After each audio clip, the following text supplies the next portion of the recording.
Right. You know, Yeah. we Black all meat's not generally, real. we all collectively, okay, so a lot of people have a lot of religions, and I appreciate Yeah. that.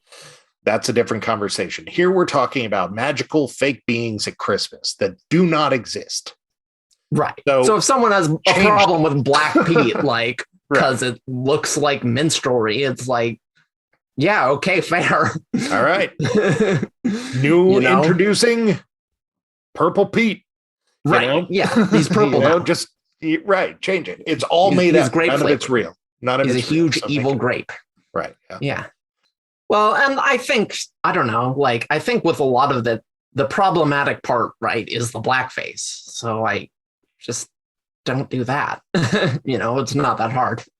Like, I would argue, in general, from my own life experience, that it's easier to not do blackface than it is to do blackface. Yeah. So you don't have to apply all the makeup and stuff. I think I don't do blackface every day.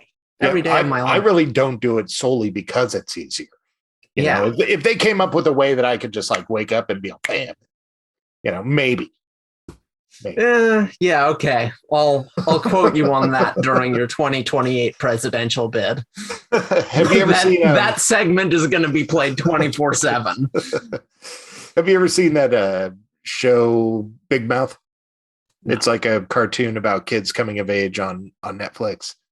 No. Well, I never get your references, Chauncey. I'm sorry. Well, there's a scene in it where the dad's just all like, racism is wrong unless we've done it for a long time, at which point it becomes tradition.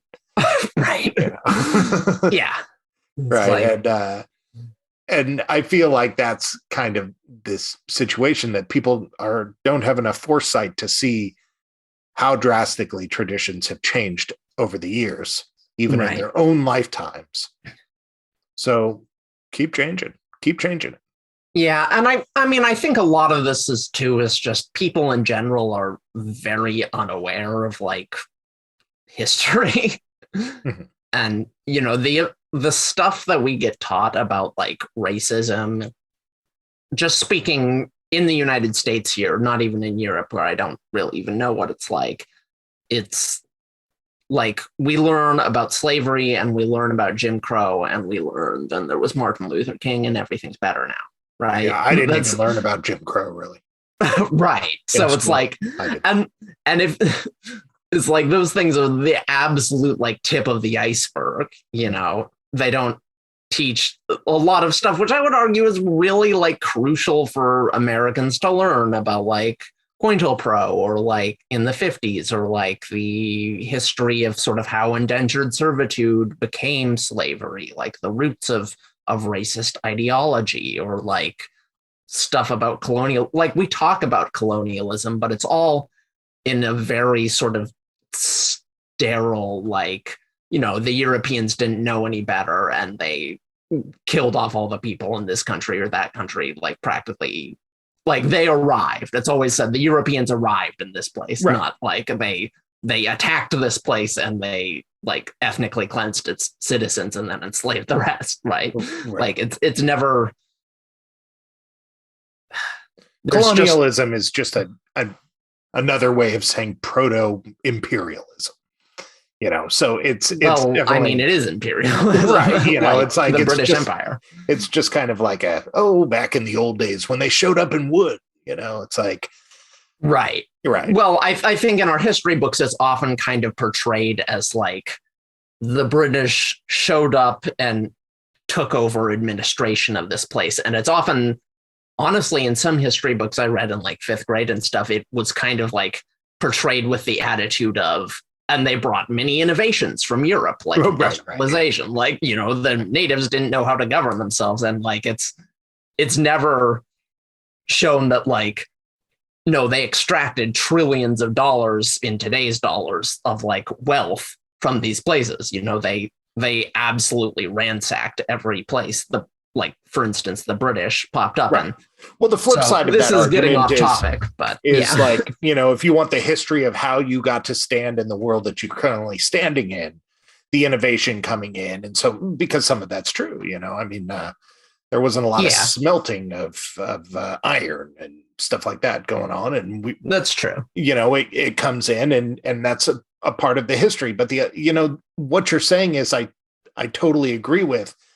And I would wrap it up in, if you take a U.S. history class and you don't learn U.S. history, right?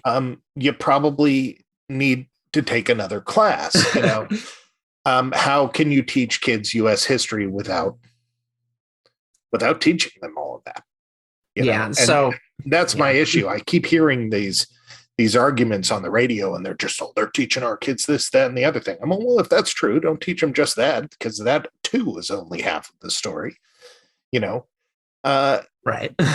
you got to teach them the whole story and leave out all the damn adjectives. This is, again, my problem. We've talked about this before with the news. Part of the problem and part of the reason why people get upset when history is taught is the biases of historians. Sure. And you put in a lot more adjectives when you got an angle. Yeah. So you're saying you want like the simple Wikipedia version of history, lots of information, but taught using, the 100 most common words in English. The what? The 100 most common words in English. Yeah. Yes. Yeah, okay. If you're not going to have another class, listen, show me another class where kids are learning more than the 100 most commonly used words in English, and I'll expand that to that 1,000. But if we don't have a class that's teaching them more than 100 words, no, absolutely not. Don't word it in any. Yes, that is exactly what I'm saying. Yeah, well, I think a lot of this is like the way we do it now is kind of like you get sort of the hero worshipy, you get the version that is not too upsetting to either kids or parents up until like high school. And then you go to college and you get the version that is understood by like all historians, basically. Right. And that version is immensely distressing. So it's like people go to college and, they immediately are like, my country did what? Like, it's actually quite, I don't know.